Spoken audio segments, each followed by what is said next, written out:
మన తొలి వెలుగు ప్రేక్షకులందరికీ నమస్తే. భారతదేశం వల్ల కంటేనంట జపాన్ వాళ్ళు 13 సంవత్సరాలు ఎక్కువ బతుకుతురంట.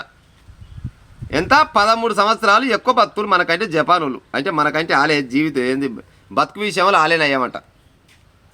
జపానీయులు 85 ఏళ్ళు బతారంట. భారతీయుల సగటు ఎంత ఏడికి వచ్చిందంటే 72 ఏళ్ళకే వచ్చింది. ఇది ఎట్టా చల్లగా బతికితేనే ఇలా టక్కర్ అయ్యో లేకపోతే లేని రోగాలు తీసుకొచ్చి కొని తెచ్చుకుంటే కాదు. చల్లగా బతికితే మాత్రం 72 ఏళ్ళు మనం బతామంట, వాళ్ళు మాత్రం 85 ఏళ్ళు బతారంట. అంటే వాళ్ళకి మనకు 13 ఏళ్ళ డిఫరెంట్ ఉన్నది. రోజువారీ అలవాట్లు తినే ఆహారంలోనే తేడా కారణం. వాస్తవాన్ని చెప్పాలంటే భారతదేశ విషయానికి వస్తే మళ్ళీ మన తెలంగాణ విషయానికి వస్తే కల్తీలో మాత్రం మనమే ఏక నెంబర్ అంట. తెలంగాణలోమే ఏక నెంబర్ కల్తీ ఆహారాలలో. మనం తినే తిండి సన్నబియ్యం తింటాం. దాదాపుగా ఎక్కువ సన్నబియ్యానికి లెగాంచి తింటాం. సన్నబియ్యంలో లేని రోగాలు 12 రకాల రోగాలు సన్నబియ్యంలో ఉంటాయట. నూనె పల్లీలకు 150-200 రూపాయల కిలో పెట్టి తీసుకుంటే అందులో అర్ధ కిలో కంటే ఎక్కువ వెళ్తుందో వెళ్ళదో నూనె. కానీ 200 రూపాయలకు 190, 170, 85 రూపాయలకే కిలో నూనె వస్తుంది. మరి పల్లీలు కిలోకేమో తక్కువైపోయాయి, నూనె ఏమి ఎక్కువైపోయాయి. మరి యాడికెళ్ళి వస్తాయి మరి? అంటే ఆ నూనెలో ఏదో ఒకటి అయితే కలుస్తటగా లెక్క. కూరగాయలు ఇవాళ తెంపిన కూరగాయలు దగ్గర వారం 10 రోజుల దాకా నిగనిగలు ఆడుతుంటాయి. ఎట్లా ఉంటాయి మరి? ఏ చెట్టుకైనా తెంపిన కాయ కానీ పండు కానీ 4 రోజులలో ఖరాబు కావాలి. కానీ ఒక్కొక్క కాయ మాత్రం 40 రోజుల దాకా ఖరాబు కాదు. అవుతుందా? కాదు. ఎందుకు? దానిపైన కెమికల్ వేస్తాం. తీసుకొచ్చుకొని నా సాయంత్రంగా ఫ్రెష్గా ఉన్నాయని ఫ్రిడ్జ్లో తెచ్చుకొని పెడితే ఆడికెళ్ళే తీసుకొచ్చి ఆ కూరగాయలు ఆడి తెస్తప్పుడే కెమికల్తో తెస్తాం. తీసుకొచ్చి ఫ్రిడ్జ్లో వేస్తే అవి ఇంకా ఆగమై పాడవుతాయి. కాకపోతే ఫ్రిడ్జ్లో వేస్తే తాజాగా ఉంటాయి అనుకుంటారు, కానీ తాజాగానే ఉంటాయి. కానీ దానిపైన అది చేస్తూనే ఉంటుంది. పాయ తింటివి కడుపులో పోతే అది తీరు రోగాలు తీసుకొచ్చే. ఉప్పు అయినా పప్పు అయినా, అంటే ఉప్పు కలవకుండా నాకు తెలిసి, కానీ ఉప్పు కూడా మరి కల్తీ అయితే అవుతుందేమో నాకు తెలియదు. కానీ పప్పు అయినా నూనె అయినా కారమైనా ఏదైనా కానీ కల్తీ ఉన్నది. జపాన్లోనంట ఏదైనా పని మీద బయటికి పోవాలనుకుంటే నడుచుకుంటూనే పోతారంట. దాదాపుగా వాళ్ళు ఒక రోజుల 5,000 నుంచి 7,000 అడుగుల దూరం నడుస్తారంట. మనం పందెం అంటే 7-7:30 కావాలి. అవసరమైతే మొత్తవార్లకు 8 కూడా అవుతుంది కొంతమందికి. 8కి లేవంగానే అయింది ఆ ఛాయ్ అనగానే ఎమ్మడే తీసుకొచ్చి పెడుతూనే ఉంటారు. ఛాయ్ తాగుతూనే ఉంటారు. ఛాయ్ తాగినాక తర్వాత లెక్క ముచ్చటేదా నుంచే. కానీ వాళ్ళు మాత్రం పొద్దుగాల 4 గంటలకు 5 గంటలకు లేస్తారంట. 5,000 నుంచి 7,000 అడుగులు బరాబర్గా వేసినాకనే ఇంకో పని చేస్తారంట.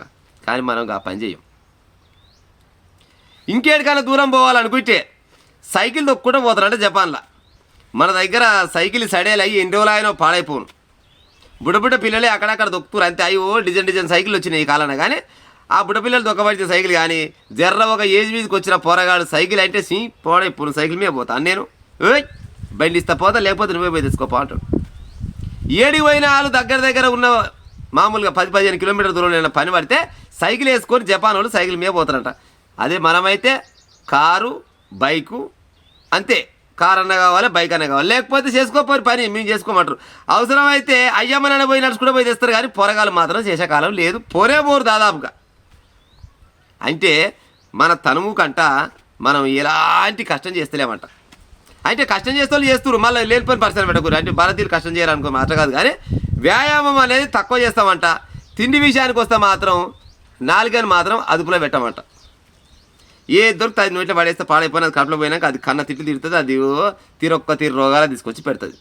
అంతా 6 అడుగుల మనిషిని అరంగుల నాలుక ఖరాబ్ చేస్తుంటారు కదా. మన తనువును కూడా మన నాలుక కాడికి పోయినప్పుడు రుచి కొడుతుంది అనుకొని కమ్మగా తింటాం కాబట్టి ఆ లోపలికి పోయి అది సమ్మగా మన పని మనం చేసుకుంటూ కూర్చుంటుంది. సన్న బియ్యం ఉన్నాయి సపోజ్, దాన్ని పాలిష్ చేసి సూదులోకి అయితే బియ్యాలు.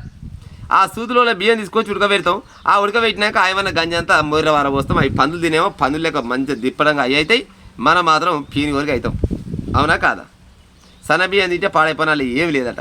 సన్న బియ్యమే అని కాదు, మన తినే తిండిలా సన్న బియ్యం అయినా పాలైనా నూనె అయినా కూరగాయలైనా ఏదైనా కల్తీ. ఈ అన్నిటికంటే ముందుగల్లా మనం నివసించే భూమి కూడా కల్తీ ఉంది. లేకుండా వచ్చిన మనం నివసించే భూమి పంటలు పండాలంటే ఇవాళ ఒక్కొక్క భూమిలా దున్నకా నుంచి మొదలుకుంటే దున్నకంటే ముందుగానే వేస్తారు కొంతమంది. ఆ పైన గడ్డి కనుక చావాలని పైన గడ్డి మందో లేకపోతే ఆ మందో ఈ మందో అని ఫస్ట్ భూమి మీదకి వెళ్ళి చల్లితే మందు, పంట చేతికి వచ్చిన దాకా మందే చల్తివి. మరి భూమి కూడా కల్తీ కాలే. భూమి కల్తీ కాలేదా? భూమి కల్తీ అయిపోయా. మళ్ళీ గాలి వీరుద్దామంటే గదర్ కంపెనీల పుణ్యం అంట గాలి నాశనం అయిపోను, గబ్బు గబ్బు వాసన వస్తుంది. మొత్తం కల్తేనా, గాలి కల్తేనాయే, తినే తిండి కల్తేనాయే, అన్ని రకాలుగా అన్నీ కల్తేనాయే. మరి ఇక యాడికెళ్ళి బతాం? జపాన్లోనంట కొన్ని సవలతులు మంచిగుంటాయట. అందుకోసమనే అక్కడ 85 ఏళ్ళు బతారంట. భారతీయులు మాత్రం 72 ఏళ్ళకే పరిమితమయ్యారు. ఇది కూడా దేవుడు చల్లగా చూసి నూకలు గట్టిగుంటేనే.